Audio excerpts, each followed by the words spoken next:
কথায় আমরা বুঝেছি যে ওনার কাছে মনে হয়েছে যে উনি আসলে একটা সুষ্ঠু নির্বাচন দেওয়ার মতো যে কোঅপারেশন বা যে পরিবেশ সেটা পাচ্ছেন না বলে উনি উপদেষ্টাদের বৈঠকে বলেছিলেন আমি আর থাকবো না। এবং উনি একটা বক্তব্য জাতির উদ্দেশ্যে একটা বক্তব্য দিয়ে উনি ওনার দায়িত্ব থেকে অব্যাহতি নেওয়ার কথা বলেছিলেন, কিন্তু শেষ পর্যন্ত উপদেষ্টারা ওনাকে বুঝিয়ে সেটা থেকে নিবৃত্ত করেছেন। ওনার সর্বশেষ কথা যেটা উনি আমাদেরকে বলেছেন সেটা হলো ওনার মূল টার্গেট হচ্ছে একটা সুষ্ঠু এবং ঐতিহাসিক একটা নির্বাচন দেয়া। কিন্তু সেই নির্বাচন দেওয়ার জন্য যে জিনিসটা দরকার সেটা হচ্ছে প্রশাসন সহ সব বিষয়ে ওনার একটা নেতৃত্ব এবং কর্তৃত্ব স্থাপন করা।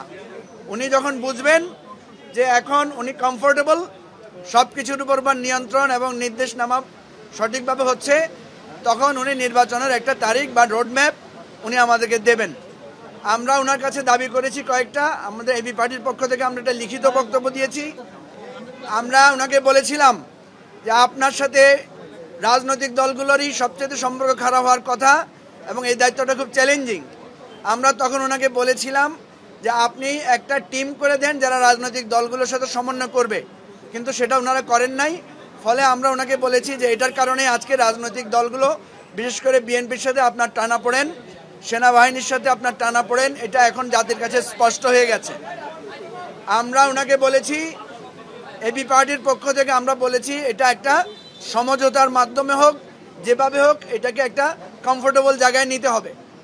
দ্বিতীয়ত আমরা বলেছি যে সংস্কার, বিচার এবং নির্বাচনের যথাসম্ভব একটা দ্রুত রোড ম্যাপ দেওয়ার জন্য আমরা অনেকেই সেখানে মত প্রকাশ করেছি যে এটা বেটার হয় ফেব্রুয়ারির মধ্যে যদি নির্বাচনটা করা যায়, 5ই ফেব্রুয়ারির মধ্যে।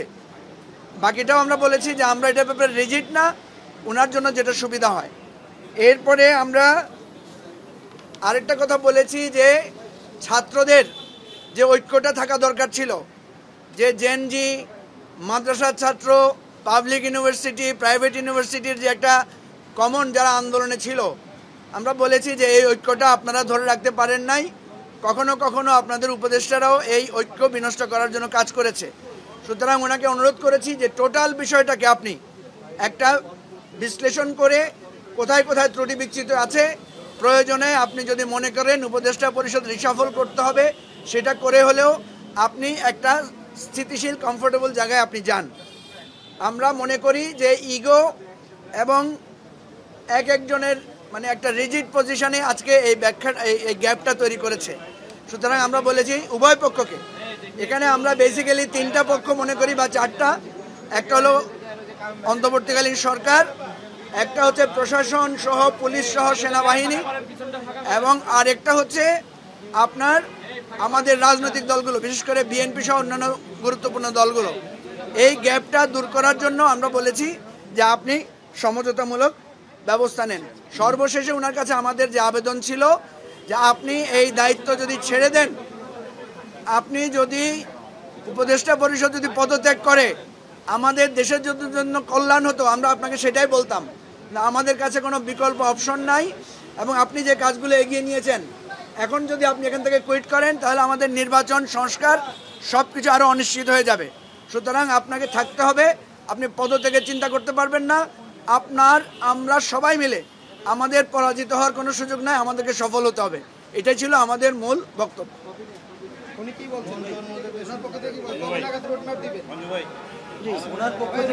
উনি না, আমাদের সিনিয়র নেতারা আছে, ওনারা বলবেন। রোড ম্যাপ নিয়ে আমরা বলেছি, আমি তো বলেছি উনি কমফোর্টেবল পজিশনে গেলে উনি একটা রোড ম্যাপ ঘোষণা করবেন। আর সর্বশেষ কথা হচ্ছে উনি নিজে বলেছেন আমি কিন্তু যথেষ্ট হতাশ নানা কারণে, কিন্তু আমাদের সকল সিনিয়র রাজনীতিবিদরা ছিলেন, ওনারা বলেছেন যে আপনি হতাশ হবেন না, আপনি যে সমস্যাগুলো আছে, ত্রুটিগুলো আছে, এগুলো দূর করে যান। আমাদের সিনিয়র রাজনীতিবিদরা অনেক শক্ত এবং মজবুত বিভিন্ন বিষয়ে দৃষ্টি আকর্ষণ করেছেন। ওনারা বাকি কথা বলবেন। সবাইকে ধন্যবাদ।